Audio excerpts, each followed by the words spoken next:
Good morning and welcome to Leadership Bits and Bytes. We're always excited to talk about leadership and the importance of how it impacts our lives. This morning, I know you're going to enjoy our guest. She has started a nonprofit and is doing extremely well. And one of the things we're going to be talking about with her is really about how to have that different view of your success as an entrepreneur and leader. So often we look at a slice in time of, is it going well today? Is it not going well today? The truth is, leadership is a blend of all of that on any given day, week, month. And so often we need people around us to help have that perspective about what we're accomplishing and how we're impacting other people. We also need to make sure that we're inspiring ourselves and learning and continuing to grow and not being afraid of failing, because failure is part of the learning process. It helps us to have greater insight and perspective for whatever is going to come next. And so if you find yourself in that spot where you are maybe questioning how this is going and you're maybe struggling, this next episode will be a great inspiration, I think, for you. So have a listen as we meet with our next guest. Good morning and welcome to Leadership Bits and Bytes. We are so excited this morning to have a guest that is just doing great things in our community. Jen Schottke is the president of West Michigan Construction Institute and has been leading the way towards really providing education and training in the skilled trades. The Educational Institute opened to students in January of 2022, not that long ago, about 3 years ago. And after a successful $6 million capital campaign, has continued to grow and launch new avenues. So we are excited to have you here to share more about that with us. Wonderful. Thank you for having me, Rhoda. Yeah, so just like you said, the West Michigan Construction Institute opened its doors in January of 2022, and we have grown rapidly over the last 3.5 years. Looking back at it, can't believe it's just been that amount of time. We keep saying recently that we picked the right time in history to launch a construction trade school, and our student numbers reflect that. So today, this academic year, we have a high school program. It's a state-approved career and technical education program. 100 high school students are in our building right now, learning in the carpentry and the electrical trades. Yeah, amazing. We're the only program in Kent County for students who want to pursue the electrical trades. So that's one of our assets at WMCI. We're also a post-secondary trade school. So we actually have more students that are adults than we do high school. We instruct in 7 different trades. We have 380 adults who are in that program this year. Yes, across those 7 trades. And then really what we are and what our mission statement says is that we're all about lifelong learning in construction. So the third group of students we serve are construction industry professionals through continuing education and certification courses. Wow, that is incredible. Where did the vision for this come from? So often visions come from problems, and that's where this vision came from.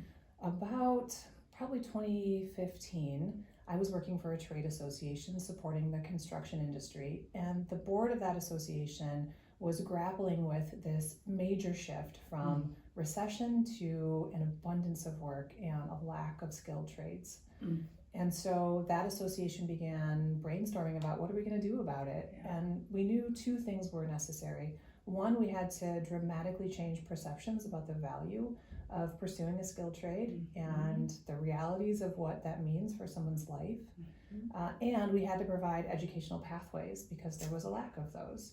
So when we could figure out how to do those 2 things, we knew we could really start to move our region.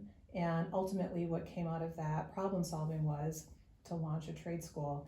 That sounds like that was a simple discovery process. It was not, but we got there to, identifying a piece of property and launching the capital campaign you mentioned into doing what we do today. Yeah, wow. That is so exciting to hear how that vision took root and then has just grown since then. So often I feel like that's what happens is people start to hear more about it and come together. Yes. I'm just curious in the community, who are some of those stakeholders and people who caught that vision and brought that together? Yeah, we started the brainstorming through a feasibility study. Okay. So that did one thing, looked at market conditions. Will the Grand Rapids region support this? And then secondarily went to look for partners that would support it. So we're a nonprofit, which means, every dollar that comes through that school we have to raise or comes through program revenue. And those that came to the table through the capital campaign were this industry. So they have the problem, they rallied together. Construction, if you think about a project, it's an orchestra of partners working together for an end goal. So this was not uncommon already in this industry that competitors come together to solve shared problems. So majority of our donors are construction industry companies or individuals who work in the industry. But the state of Michigan thought this was worthwhile, and we were able to get a $1 million grant that helped with that capital campaign. A few of our local foundations also committed to education and workforce stepped in and supported us. So that collective group got us to that finish line of $6 million to launch the school. That's fantastic. There is such a need, and you see around us so many examples of where those skilled trades. I think of Heritage Hill, for example, with the architecture and the beautiful, beautiful hand work that was done back in the day when those homes were built, and we as a community have just really benefited over and over from those. So you've mentioned some different types of students that you work with. So some being more traditional students, some maybe coming back as a second career and or even furthering their current career. How do you continue to get that message out that there's room in your institute for all of those people? Yeah, we've been really fortunate that our marketing efforts have been largely word of mouth thus far, and we were very intentional about where we wanted the school to be. As we were looking for property, we wanted to be near an exit off a main highway. So for a couple of reasons: one, highly visible, but two, for our high school program, we learned that a 20-minute bus ride is about how far a school is going to go for a program during their academic day. And we knew that if we were located city-centric, we'd be able to equitably provide that program to our urban, suburban, and rural districts. So it was with a lot of intention that we picked the spot that we're at today. So because of that, folks are like, oh yeah, I've seen you along 131 when I've been driving there. Oh yeah, your parking lot's full. Yeah, things must be going well. So that has helped us tremendously. On the adult ed side of the house, one of the things that I sort of sell I sell students on for a construction career is that your employer will pay for your education. So of our adult students, about 90% of them work in the industry, and their employer uses us as their training provider. So for that 10% of students who are enrolling, paying their own tuition, we are ready with career advising services to hopefully get them matched up with an employer if that's what they want. We also have students who enroll because they simply want to learn these skills for their life. To have the skill of carpentry in your life is a benefit, whether or not you choose to be a carpenter. And we have lots of students who just make that choice simply because they desire to have those skills, whether it's a side hustle, as the kids would say, or a full-time career and profession. Yeah, that is exciting. And I'm sure that as the students come together, that provides a wealth of cross-learning as well from each other as well as in the class. Yeah, it certainly does, which is how the industry works. So if you're on a job site today, you're going to have a foreman who has that mastery of skill, who has apprentices or laborers working underneath them, who's teaching as much as they are getting the job done. So this last year, a year and a half ago now, we received $3 million more to expand our facility. We've already outgrown. And in doing that, we built a new lab. And we brought our instructors together through a design charrette and said, what does this look like? Do we want separate labs for each trade? And they said, no, we want one open lab.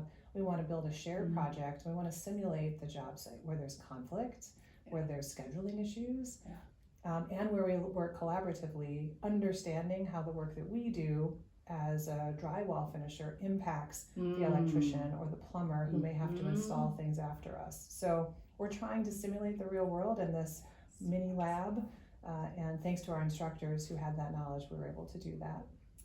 What a great aspect to the education. So often I feel like education is very focused on that one discipline, but you're right, in construction it all feeds together and is interdependent, and so it's great that you're taking that into the educational spectrum and providing that to students. Yeah, it's harder, and I have grown infinitely in my respect of what educators do every single day since launching a school. I'm not a trained educator, so I've been learning it on the job as we grow this school from nothing to something. There's a lot of sense that teaching the discipline in a singular fashion makes. It has been very hard to do this in a collaborative way. We've had to do way more pre-planning than we ever expected to make sure that when those instructors and students arrive, that lab is ready for them. So that's really fallen on the administrative and the curriculum teams, and it's hard. It's hard work. Educators are doing hard work every single day. Absolutely. So in that 3-year period that you've grown and you've talked about some of the ways that things have been changing, are there other things that also have changed? And you kind of talked about what you've learned along the way as well. And so I'm just curious what that's been like to give birth to this and then to see it continue to grow, what that's meant for you and others that have been involved. Yeah, so much has changed from how I imagined the school would run. Not in that it's been successful and I imagined it'd be successful, but it's the little things, the nuances that you don't expect. And I keep saying to my board chair, I'm tired of learning things the hard way. I would like to learn some things the easy way. But when you're launching a new organization, there's just no fast forward through the hard work and the hard learnings. I'm thinking specifically about transitions from high school to adulthood. So in our high school program, students can be with us for 2 years as juniors and seniors. And then we hope by the end of that time, we've made a match for them with an employer if they're ready to go into the workforce. And in many cases we do. Our students graduate and they go to work for companies that they've met at WMCI. But there's been a disconnect, and my reflection on this is education has had to become entertaining. And maybe we can blame, to some extent, smartphones and the pace at which we receive information and our lessening attention spans. But the challenge has been that we rapidly change what high school students are doing every single day. They're learning a lot. And then we move them into an entry-level position at a company in construction where that's typically a repetition of task over and over and over again. You may be installing ceiling tiles for 4 months. You may be framing a wall for a year, repeating that task over and over. And for young people, that sudden abrupt shift from something's new every day to you're gaining mastery of skill by performing and doing the same thing, they sometimes fall off and say, oh, never mind, this isn't the right industry for me. We've not solved this problem, but it's something that has emerged that we didn't expect. And so we're trying to figure out how do we bridge that gap from high school to work and really better prepare them for the realities of that. Yeah. Tell me a little bit, if you would, about the leading of that project and even today as you continue to lead forward. Is there one tip, if you were to talk to a young leader today, that you would share with them that maybe you wish someone had shared with you back when you were starting your journey? Oh goodness, too many. One tip. Well, if you're beginning to think about starting a business or a school or a nonprofit, my advice is to take a look at your life and to ask, is it in order? Because no matter nonprofit, business, whatever it is that you're going to launch, it takes exertion like you can't plan for or perceive. And this has been a very tiring endeavor, launching a school. I'm so proud of it, but had I not had the strength of a supportive family and an incredible board of directors and lots of other things in my life going well, I think it would have been even more taxing. So don't underestimate the connectedness of life and work. They are very, very connected. And be ready for the marathon. Like, have you trained for it? Because it's going to be that. And there's no easy way launching a business that I'm aware of. I'm laughing because what you're saying resonates. I think anyone who has started a business or something quickly learns that it's not about the sprint. It is that marathon, and it is a journey, and you continue to learn and have to pivot as you learn more. That's right. To be successful. And so, for sure. I'm also remembering sitting across from an industry friend, an attorney, when we just opened the school, and I'm in my office and I'm tired, and he says, "Jen, how's it going?" I'm like, "Oh, Ben, this has been a lot." And he said, "Jen, when you move into this position, president, owner, whatever we call it, top level in the organization," he said, "you no longer have good days and bad days. You have days that are full of good things and bad things." And he couldn't be more right. My days have highs and lows, and as a leader, you have to be ready to pivot between those two. And at the end of the day, you can take stock and sort of make sense of it all, but throughout the day, it is a series of highs and lows, unlike I had experienced before in my career. That's a great way to look at it. I appreciate your sharing that. If people are interested in learning more about the Institute, how would they go about that? What would be the best way? The website is best, WMCInstitute.com. And then if we have adults who are interested in our programs, or adults who are interested in learning more for their young person in their life, a tour is the best way. You can book those right online on the website. You'll get connected with our student services specialist, who will coordinate that tour and bring you through the school to learn more about the programs. And I wouldn't be doing my job if I didn't talk about the ability to support WMCI through contributions. So if you're a tradesperson, have a tradesperson in your life, if you care about the value of this work, about 10% of our budget annually depends on donor commitments to our organization. So that's another need for us. I appreciate your sharing that, because it is so important for all of us in some way to be giving back to our community, whether that's financially, whether that's in volunteer hours. It's how we have this wonderful community called West Michigan. I agree. So, thank you so much, Jen, for being with us today. And to our listeners, I just hope you take encouragement and are excited about this great institute, which has grown and is thriving here in West Michigan.